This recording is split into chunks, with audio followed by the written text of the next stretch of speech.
পুজো দিতে যাব, নীল পুজো, শিবের মাথায় জল ঢালতে যাব, হর হর মহাদেব।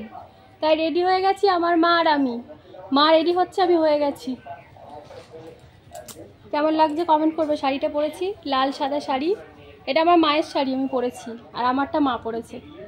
কেমন লাগছে কমেন্ট করবে শাড়ি পরে, ঠিক আছে?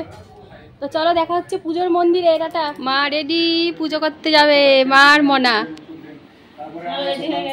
চলো চলো চলো, ফুলের ডালা নিয়ে নাও। ওই যে এখানে সব ঘরে রেডি করা, ওই যে এখানে সব রেডি হয়ে গেছে। চলো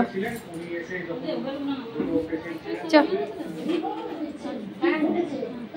পয়সাটা মনে হাতে না? হ্যাঁ পয়সাটা চল নাম।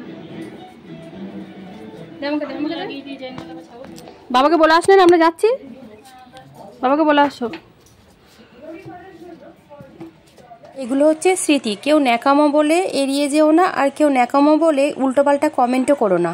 কে কখন থাকে, কে কোথায় যায় বলা তো যায় না। তাই যে কটা দিন বছর কন্ডার দিনে বাড়িতে ছিলাম মায়ের সাথে, বাবা ভাই সবার সঙ্গে, সেই কটা দিনের ভিডিও আমার ফোনের গ্যালারিতে ভর্তি করে নিয়ে এসেছি।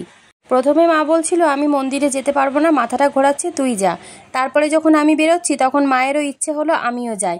তা মা আর আমি মামি মিলে পৌঁছে গেলাম শিব মন্দিরে। মা এসেছে তার ছেলের নামে মঙ্গলদ্বীপ জ্বালতে, আমি এসেছি আমার মেয়ের মঙ্গলদ্বীপ জ্বালতে। তো এই হচ্ছে দুই নারী, দুই মা আর তাদের দুই সন্তানের জন্য মঙ্গল কামনা। তো ভগবানের মাথায় জল ঢালছি আর বলছি, পৃথিবীর সকল সন্তানকে ভালো রেখো, সকল মা বাবাকে ভালো রেখো। মা বাবারা ভালো থাকলেই সন্তানরা ভালো থাকবেই। আর এটা হচ্ছে প্রত্যেকটা মায়ের নীল ষষ্ঠী বা নীল পুজো, যেটাই বলো না কেন। তো এখানে মা জল দিয়ে দিল, আমিও জল দিয়ে দিলাম, একই ঘটিতে জল নিয়ে এসেছিলাম। মা দিল নীলকণ্ঠের মালা, আমি দিলাম আকন্দ ফুলের মালা। তো হর হর মহাদেবের তো যে কোনো মালাই পছন্দ, তাই দুটো পছন্দের মালাই মা মেয়েতে পরিয়ে দিয়ে চলে আসবো। কিন্তু আমি বাবার কাছে কিছু চাই না, আমি বলি যেটা তোমার ইচ্ছা, যেটা তুমি চাও সেটাই হবে। আমরা তো কাঠের পুতুল মাত্র, আমাদের যেভাবে নাচাবে আমরা সেভাবেই নাচবো। যেটা মনে করো ভগবান সেটাই করো, তোমার যেটা ঠিক মনে হয় তুমি সেই পথেই আমাদের নিয়ে যেও। আমি কোনো আশা রাখি না, তারপরেও যদি ভগবান কিছু দিয়ে থাকে সেটা হচ্ছে আমাদের ভাগ্য। তো ফটো ভিডিও সমস্তটাই আমার মেয়ে তুলে দিয়েছে, একটু ক্যামেরাটা নড়ছে, তোমরা অ্যাডজাস্ট করে দেখে নিও। আর পাশে দেখা একটা ছোট্ট পুচকে বাচ্চা রয়েছে, সে আমাকে তার মা মনে করেছে। একই রকম শাড়ি হয়তো আমি পরেছিলাম, তা বলছে মা আমাকে পুজো দাও, প্রসাদ দাও।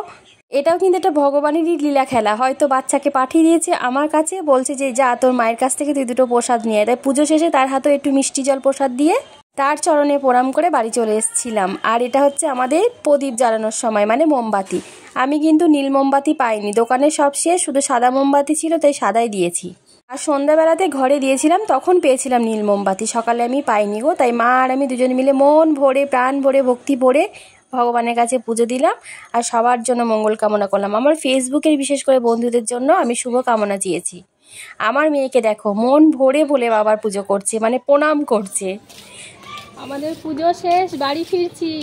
মাকে রোদ লেগেছে মা? রোদ, প্রচন্ড রোদ, গরম। তা ব্যবসা গরমটা কম আছে, হয়ে গেছে। ওই যে ওখানে মন্দির। আর বাড়ি গিয়ে কি করবে? এখানেই থাক।